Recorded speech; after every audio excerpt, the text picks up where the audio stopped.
Okay, we're getting ready. Mhm.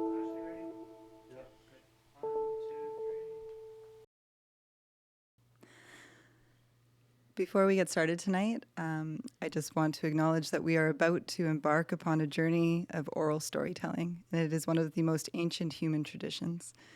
And we are here making this film on the unceded territories of the ʷəŋən and Chinatown-speaking peoples, who have been keepers of this land and all the stories connected to it since time immemorial. Stories spring from the land. They are linked to a time and a place. And we are here now, and I'm so grateful.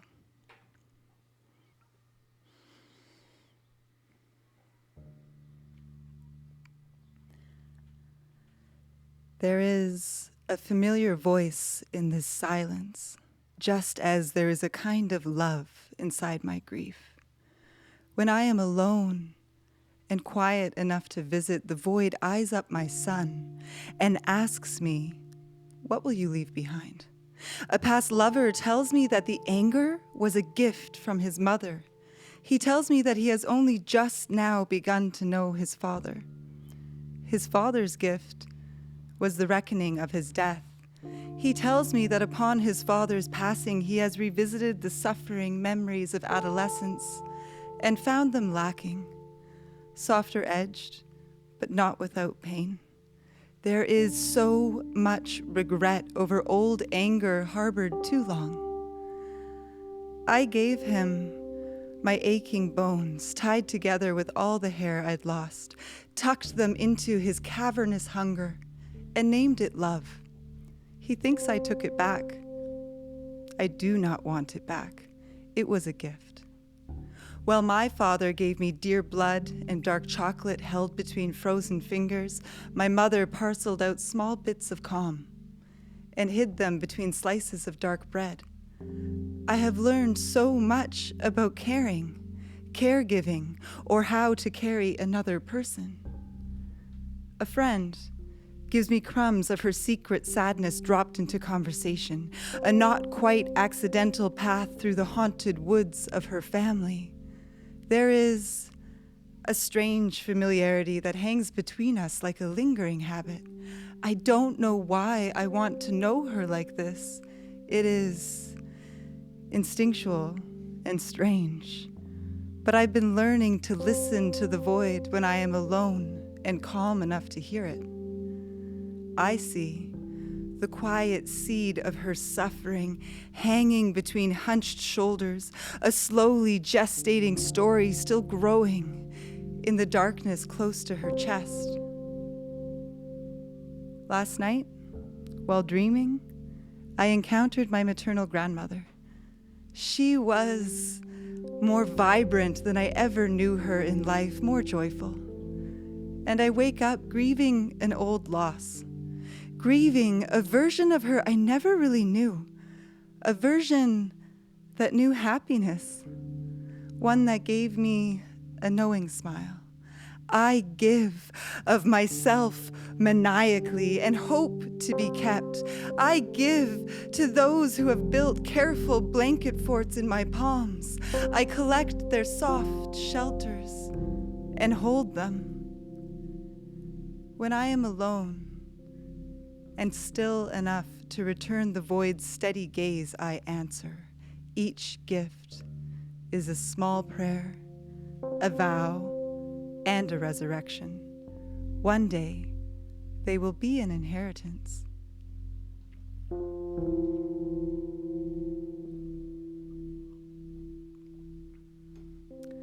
Hello, I'm Marie Metaphor, here to share some poems with you. I've been thinking a lot about the ways in which us humans give and receive care. Why we want to know each other in all our complexities of love and suffering. And I've been thinking about worry and how worry might just be some sort of strange incarnation of love. This next poem is called Rather I Worry. Frowning tight-knuckled at the steering wheel after preschool drop-off, I am remembering his ear, backlit in breakfast light, all shell pink and orange juice glow. A soft refuge before his parking lot tantrum. It was ignited by an empty water bottle. He wouldn't leave the car, wouldn't enter the building, wouldn't tell me why. Frustration swarmed my face, and I couldn't see him through the buzzing until I took a breath and ducked beneath our rising anger. Gravel-kneed in the parking lot, I held him eye to eye, and through salt and snot, he told me it was the granola bar he ate on the ride over, rather the peanuts inside the granola bar, rather the lack of water to wash them from his mouth, rather the imagined deadly reaction in a classmate, rather the safekeeping, rather the worry.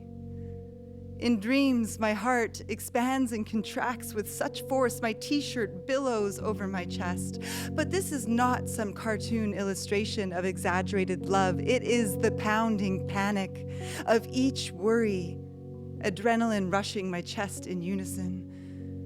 I blame the weight of the world. Rather, I blame the slow apocalypse. Rather, the future. Rather, the worry. In the aftermath parking lot, the wasps retreat, leaving only aching softness in their wake. I explain that this is not for him to carry. Some worries are for bigger hands. Together we count 10 breaths on my fingers, and I lock my knuckles into a makeshift shelter. I tell him I will keep his worries safe. I will hold them, and I do hold him, always. On my way home, I pass the encampment of our city's unhoused. I notice a tent, the backlit orange of a dirty sunrise, surrounded by 10 crows' wings pulsing like syncopated lungs. Earlier in the week, driving past the same park, he had asked me why. So I spoke about people doing their best with all they have been given and without what was taken. Rather, I spoke about choices. Rather, we spoke about circumstance. Rather, about systems. Rather, trauma. Rather, privilege. Rather, love. These are big ideas for a 5-year-old, and I'm not sure if I'm doing it right. Rather, I worry I'm doing it wrong. Rather, I need to learn how to manage with everything I have been given and without what was taken. I realize I'm gazing at my knuckles instead of the road. When I look up, I'm speeding through a school zone right next to the park. I take a breath and resurface through the buzzing. Love. I choose to remember we spoke about love.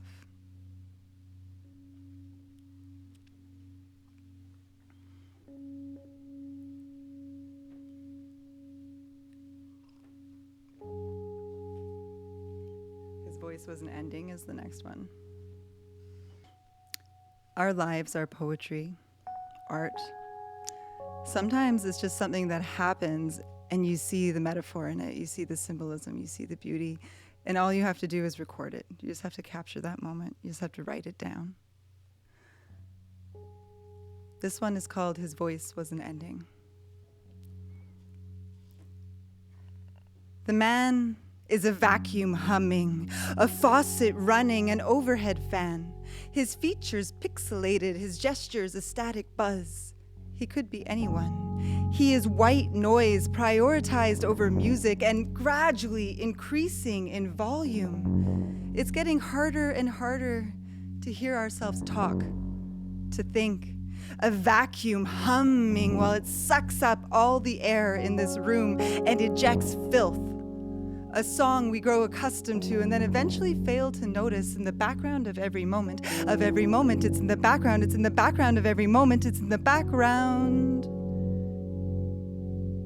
If you listen carefully, you can hear the disjointed harmony of background noise drowning out the melody. A cacophonous choir of old guard baritone. Who knew so few could be so loud? Swelling to fill spaces and endlessly implanting their opinions where they just don't belong. He was pressed for answers in conference with the unblinking gaze of so many cameras, caught piling words on a podium.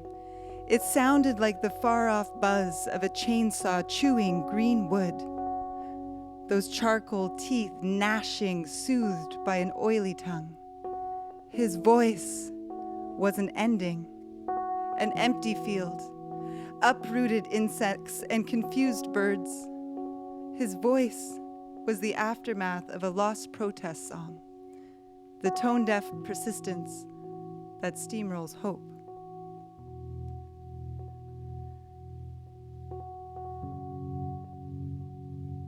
That last one goes out to our coniferous elders up at Fairy Creek. Anywhere else, old growth stands and grows.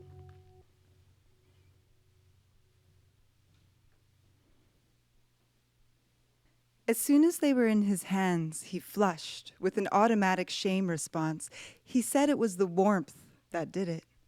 2 eggs, 1 for each palm, heavier than they had any right to be.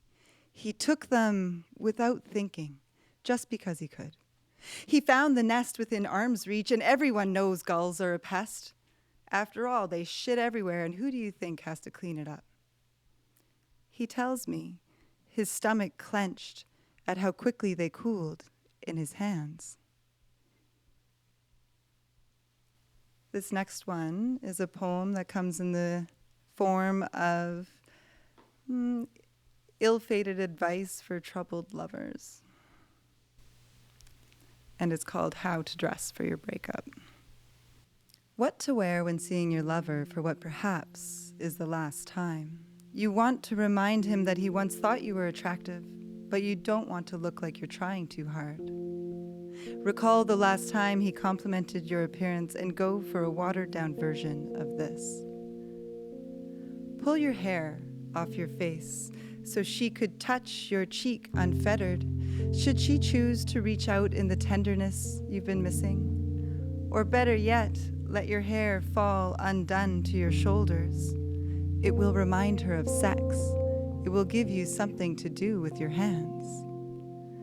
When preparing to leave the house to break up with your lover, do not spend too much time in front of the mirror. You are not narcissists romancing your reflection, but do remember to love yourself. Use eyeliner to trace tiny spells along your waterline. 1 charm, 1 curse, and a hex. Sharpen it to a fine point before composing complicated mantras along your inner thighs, repeating all the things you must remember when the conversation gets derailed. Say prayers over your pigments and gently pat them into your flesh. Whisper the story you've been telling yourself about him into your lipstick.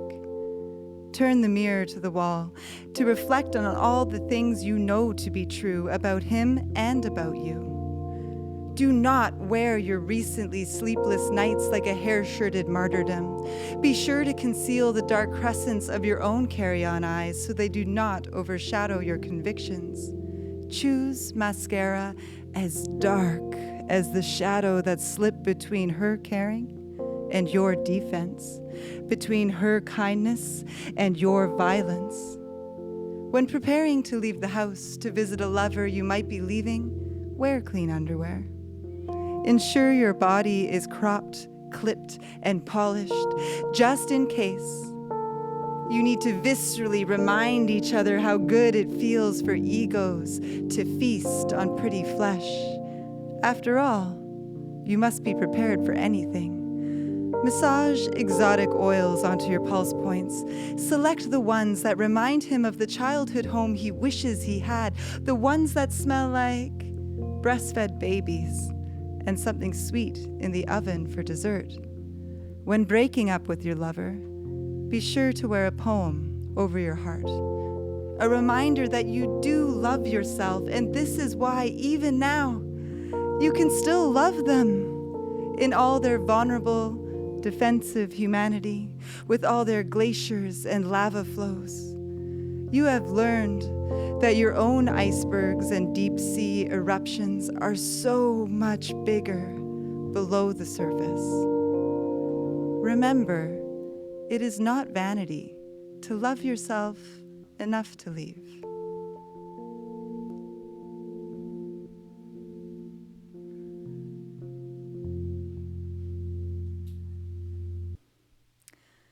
This next one is called Woman Wound.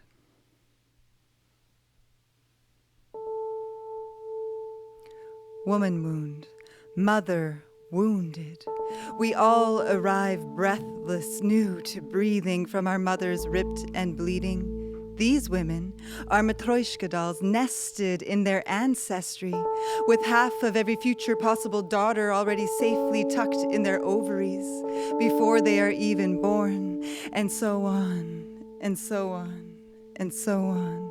Regardless of the intricacies of our specific anatomies, femme folks know the strength that comes from suffering, the sisterhood of scar tissue, 'cause Lord knows you don't need a womb to make blood magic. We all carry our daughters and granddaughters within us, stretching as far forward as we do back, infinite.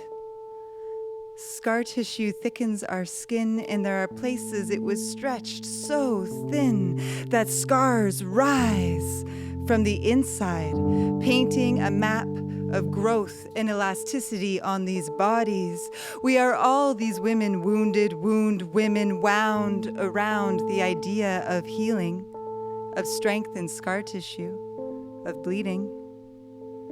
But you like to think of your women like old war wounds, the ones you've finally forgotten until it rains and your bone marrow sways to their oncoming hurricane. There is rabbit fat and sea salt in the tattered wrappings. Who knew old scar tissue could bleed with such coppery enthusiasm? They leave your purple bruised heart grieving, craving their healing herbal tincture trinkets from the underground black market blind witch alleys. These women are moist like forest mushrooms, overripe with the soft smell of rotting leaves and fresh spruce hemlock grove.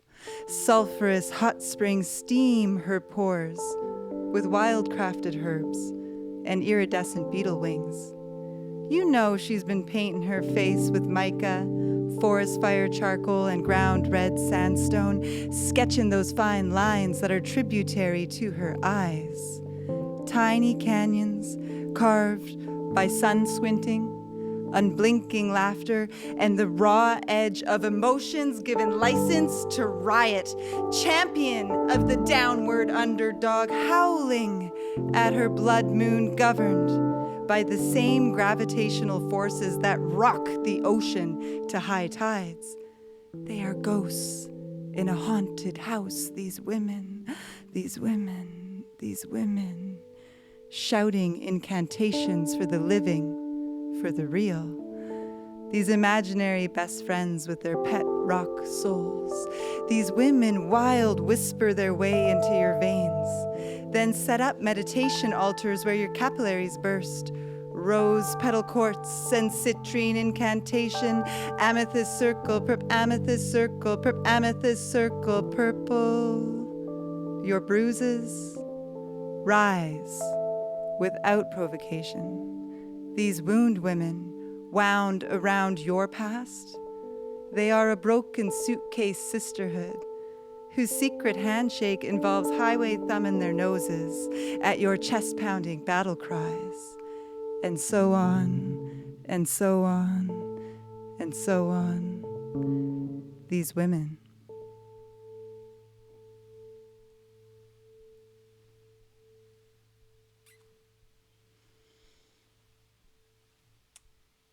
So I want to share a poem, surprise, surprise, that is inspired by another poet named Frank Pano. He's amazing. He has this poem called Dirge. And a dirge is a funerary song. This poem beautifully describes Tibetan monks creating and then destroying a sand mandala, and partners it with an experience of losing a parent and being present for their passing. My response is called Nocturne. And a nocturne is a piece of music that's meant to be played at night. In this poem, I kind of foil what Frank did in thinking about my time in a cemetery in Pátzcuaro, Mexico during Dia de los Muertos. And and allow it to hold a mirror to my experience bringing my son into this earth.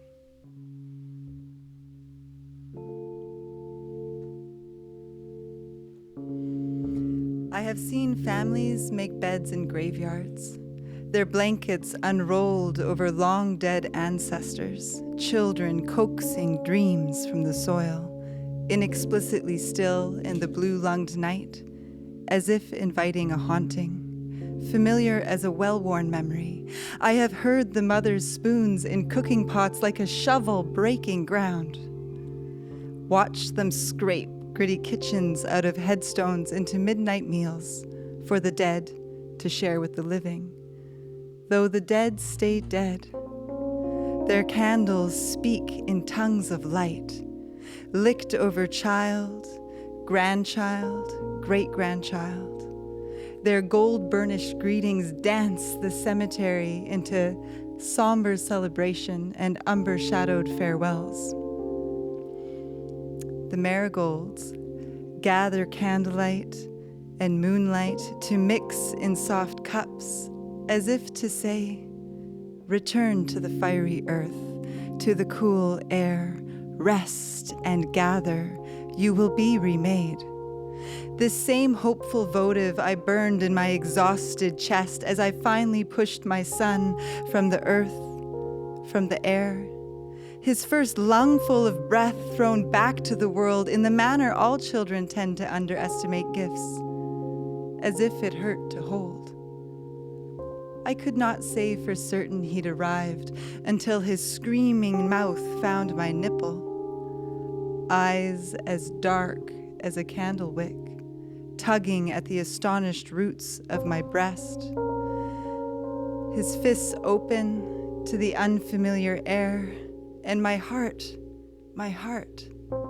the nocturnal tenderness of this song. Welcome to the light. You are here to chase the wind. Your hands are made from those that came before you.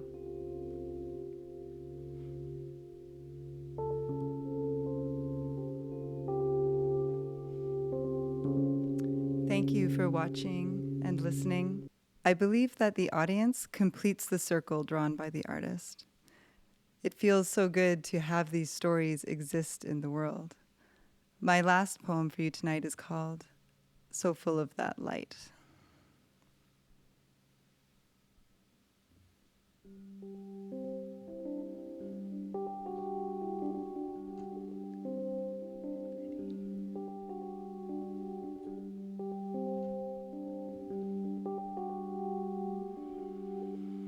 We were broke-in-toe walking through the slow-motion undertow of night when the spaces between your shirt buttons began shining so bright. Your body had become incandescent, you were so full of that light.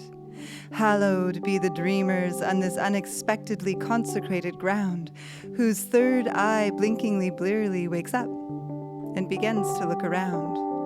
Holy the back alleyway housing the feral-toothed stray, and hallowed all the dark corners of our fair city illuminated.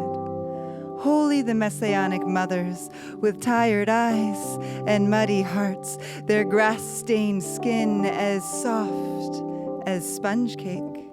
Holy the children who remember to remove their muddy boots at the door, sliding on slippery socked feet across hardwood floor. Holy the books that found their way from garage sale, second floor bookstore to your eager hands. They arrived beaten and battered, dog-eared and shattered with more stories than these words could possibly contain. Holy the poets, smoking their awkward street cigarettes, waiting for their turn to speak. Exhalation, exaltation is written in the fogged window glass, making a slow show of weeping in the presence of so many gods with a microphone. Holy the days when there's nothing that needs doing, no problems like cancers, no searching for answers, nothing that needs your pursuing. There are gods in all the little things. Holy the bookseller The wine cellar, the sad-eyed bank teller, holy the waitress, shining and weightless, holy the sweet street sitter, whether clear-eyed or bitter, holy the shoppers, those sleeping commercial watchers, holy the whole human parade so shameless and unafraid. You know, once upon a time, you and I, we were starshine and moonshine and liquid sunshine. We skipped stones, chased by stray sundogs, and coaxed gravity into submission with our wings. We held in our palms all the little things. We taped playing cards to bike frames, and we gave each other new names. We understood the solemn power that came in the form of a name for everything unknown, for everything we could never actually own. And those flapping handlebar streamers, you know the ones. They were our eager speedometers, because we were convinced that if we just pedaled fast enough, at just the right angle, down a hill, we'd finally take off, teaching those training wheels to fly. That wind would coax tears from the inward-looking eye, obscuring outward sight. Our bodies incandescent, 'cause we're so full of that light.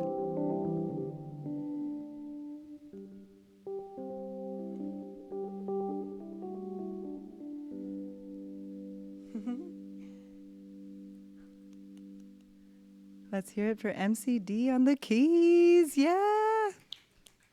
That was great. Poetry.